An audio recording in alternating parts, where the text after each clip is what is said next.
ৰাজ্যিক বিজেপিৰ অধিকাংশ নেতাই ব্যস্ত গৌৰৱ গগৈক লৈ পিছে ব্যতিক্ৰম হোৱাৰ ৰূপ দেখুৱালে পবিত্ৰ মাৰ্ঘেৰিটাই পুহাৰী চুপতি এৰি উন্নয়নমূলক কামত গুৰুত্ব দিয়াৰ আহ্বান কেন্দ্ৰীয় মন্ত্ৰী পবিত্ৰ মাৰ্ঘেৰিটাৰ অখিল গগৈ লুৰিণ গগৈ ৰাকিবুদ্দিন আহমেদ ৰকিবুল হুছেইন বা গৌৰৱ গগৈ এনেধৰণৰ পুহাৰী চুপতি কিন্তু আমি যিমান পাৰোঁ এতিয়া তেওঁলোকৰ কথাখিনিত ব্যস্ত থকাতকৈ আমি উন্নয়নমূলকৰ যি ধাৰা আমি আগবঢ়াই লৈ গৈছোঁ।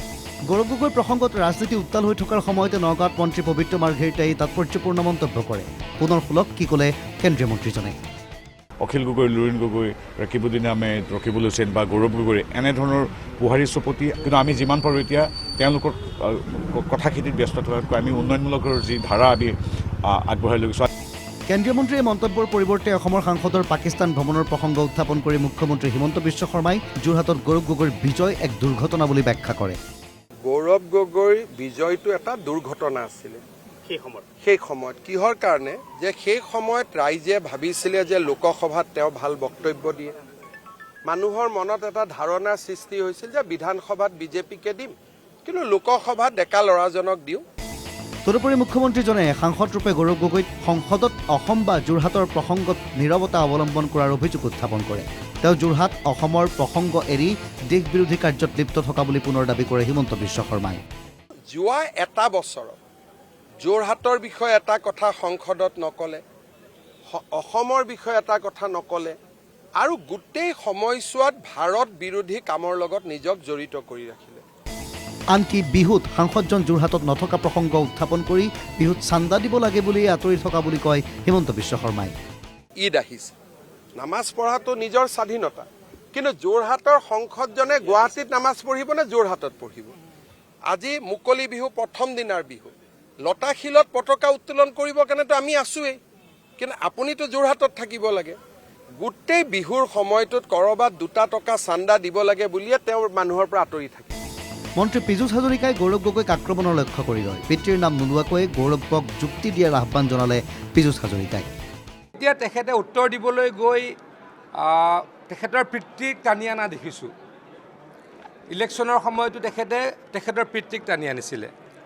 তেখেতৰ পিতৃক টানি আনি তেখেতে ইম'শ্যন ক্ৰিয়েট কৰিব বিচাৰে, কিন্তু এইটো লৈ কিমান দিনলৈকে তেওঁ ইম'শ্যন ক্ৰিয়েট কৰি থাকিব পাৰিব তেখেতে জানিব। কিন্তু মই এটা কথা কওঁ, যদি সাহস থাকে নিজে যুঁজিব লাগে। পিতৃৰ নাম লৈ যুঁজাৰ দিনটো আৰু আজি তাৰিখত নাই। আনহাতে পবিত্ৰ মাৰ্ঘেৰিটাই গৌৰৱ গাথাক পুহাৰী চুপতি আখ্যা দিলেও সমগ্ৰ ঘটনাক্ৰমৰ পৰা কংগ্ৰেছ সাংসদজনে মূৰ পুলুকা মৰাৰ চেষ্টা কৰা বুলি কয়। যোৱা বিগত ছমাহে গৌৰৱ গগৈয়ে বিষয়টোৰ পৰা পলায়ন কৰি আছিলে। মূৰ পুলুকা বুলি যিটো অসমীয়াত শব্দ হয়, মূৰ পুলুকা দি আছিলে। তদুপৰি বৈদেশিক পৰিক্ৰমা দপ্তৰৰ কেন্দ্ৰীয় মন্ত্ৰীজনৰ পৰ্যবেক্ষণ অনুসৰি পৃষ্ঠভূমি তৈয়াৰ কৰি গৌৰৱ গগৈয়ে লাহে লাহে স্বীকাৰোক্তিৰ দিশে আগবাঢ়িছে। তেওঁ পৃষ্ঠভূমি এটা তৈয়াৰ কৰি আছে, আমুক গৈছে তামুক গৈছে, চৰকাৰে জানে আমুক, কিন্তু তেওঁ যে গৈছে ক'ব পৰা নাছিল। এতিয়া লাহে লাহে তেওঁ স্বীকাৰোক্তিৰ ফালে গৈছেগৈ। বিজেপিৰ ৰথী মহাৰথীৰ আক্ৰমণৰ পৰা গৌৰৱ গগৈক সুৰক্ষা দিবলৈ আগবাঢ়ি আহিল বিৰোধী দলপতি দেৱব্ৰত শইকীয়া। জেওৰা পাৰ হৈ গৌৰৱ গগৈ পাকিস্তানলৈ যোৱা নাই বুলি মন্তব্য কৰে দেৱব্ৰত শইকীয়াই।